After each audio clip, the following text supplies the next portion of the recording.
السلام عليكم وأهلا وسهلا فيكم بحلقة جديدة. حلقة اليوم مخصصة لمحبين البيتزا. في القناة عملنا عدة حلقات عن البيتزا، في حلقات صورنا فيها البيتزا على الطريقة الأمريكية وفي حلقات صورنا فيها البيتزا على الطريقة الإيطالية. حلقة اليوم راح نجمعهم مع بعض، راح نشوف أماكن متميزة بالبيتزا الإيطالية أو بالبيتزا الأمريكية. حلقة مليئة بالبيتزا.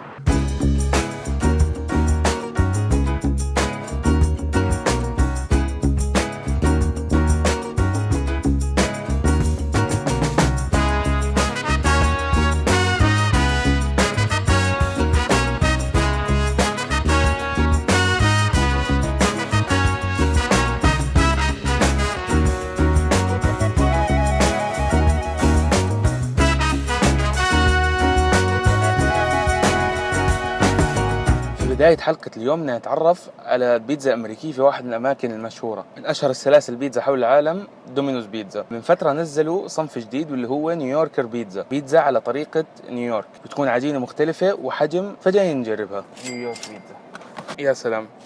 طبعا طلبتها بالبيبروني، صراحة شكلها جميلة. دومينوز طبيعي عندهم خيارين في العجينة الرقيقة والعجينة الطبيعية، هاي جاية في النص، فشكلها هيك نحيفة ولكن وواضح إنه فيها حشوة مرتبة. صراحة رهيبة، كمية الحشوة فيها كبيرة والعجينة نفسها خفيفة ورهيبة، وحجمها أتوقع ممتاز بالنسبة للسعر. ولكن يمكن مشكلتي إنه مش كل الأصناف فيها النيويوركر، في أصناف قوية عند دومينوز راح تطلع رهيبة مع عجينة النيويورك. فهيك بدأنا ندخل في مود البيتزا الأمريكية، وعندنا كمان مكان بيقدم البيتزا الأمريكية عشان نتعرف أكثر وندخل في تفاصيل أكثر عن البيتزا الأمريكية ونيويورك ستايل بيتزا. ولكن بداية قوية في دومينوز. ومروا على اللي بعده.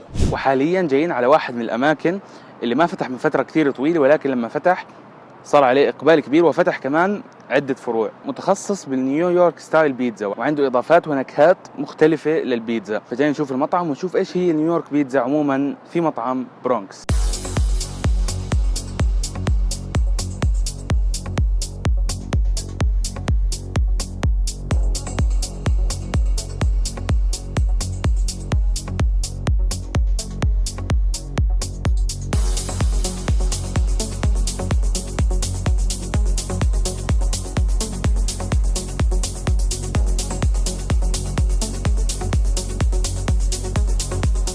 المطعم بيقدم البيتزا على طريقة نيويورك. وإيش هي أصلاً طريقة نيويورك؟ البيتزا كانت بدايتها من إيطاليا وانتقلت لأمريكا وبالأخص نيويورك على الإيطاليين اللي كانوا بيهاجروا لأمريكا. فحتى كاتب لك على العلبة بورن إن إيطالي وريزد إن برونكس. برونكس هي أحد المناطق الموجودة في نيويورك، والمكان برضه بتلاقي فيه هيك جو الشارع في نيويورك، وكمان أصناف وأنواع البيتزا بأسماء مناطق في نيويورك.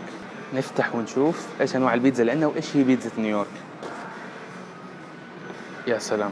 طلبت اللي عندنا هون هو الفاميلي سايز اللي هو تقريبا نفس حجم النيويوركر بيتزا اللي جربناها قبل شوي. طلبت عندهم نوعين، طبعا تقدر تقسمها نصين. طلبت نص تشيكن الفريدو، هاي الصراحه جربتها عندهم قويه جدا، ونص ثاني اول مره اجربه اللي هو الاربن جاردن. نبدا فيها لاني اول مره اجربها. طبعا زي ما احنا شايفين العجينه بتكون جدا نحيفه والاطراف شوي سميكه. ومعروف دائما عن البيتزا الايطاليه واللي راح تشوفه كمان في حلقه اليوم هو البساطه في الغالب في المكونات.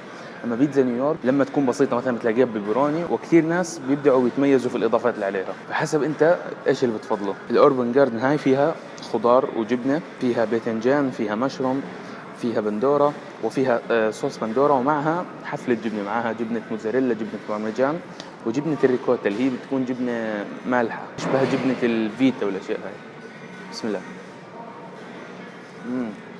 العجينه نفسها رهيبه الصراحه، من النص نحيفه وطعمها نفسه زاكي، بتحس هيك بدك تاكلها حاف. والاضافات الخضار الموجوده رهيبه وفيها جرعه جبنه ممتازه، صراحه عجبتني. ندخل على التشيكن الفريدو، بيكون فيها جبنه وبيكون فيها صوص الالفريدو، هاي المره مش صوص البندوره، وبيكون فيها كمان فطر ودجاج. رائعه الصراحه.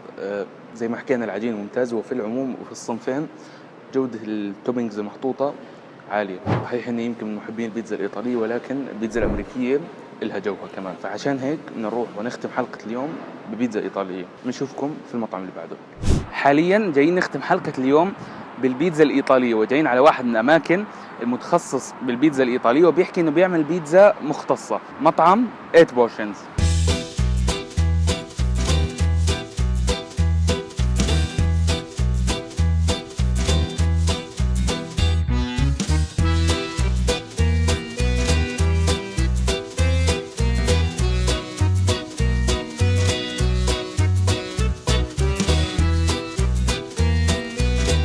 يا سلام، كنت داخل في جو البيتزا الأمريكية وبعد المنظر اللي قدامي رجعت لي ذكريات البيتزا الإيطالية وكيف إنها رهيبة. طبعا أنا عملت حلقة قبل هيك عن البيتزا الإيطالية، حلقة مخصوصة وجربنا فيها عدة مطاعم قوية جدا، وفي هذيك الحلقة وكمان على حلقات أخرى تجيني تعليقات دائما إنه لازم تجرب 8 بورشنز، فأجينا نجربه.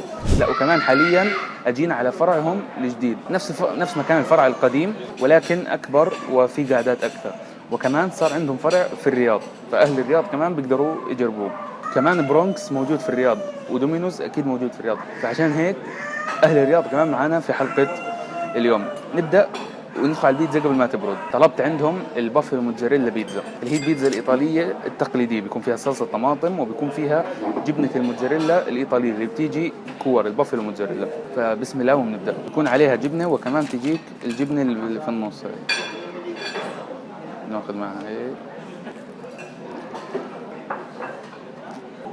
رائعة الصراحة، جدا رهيبة.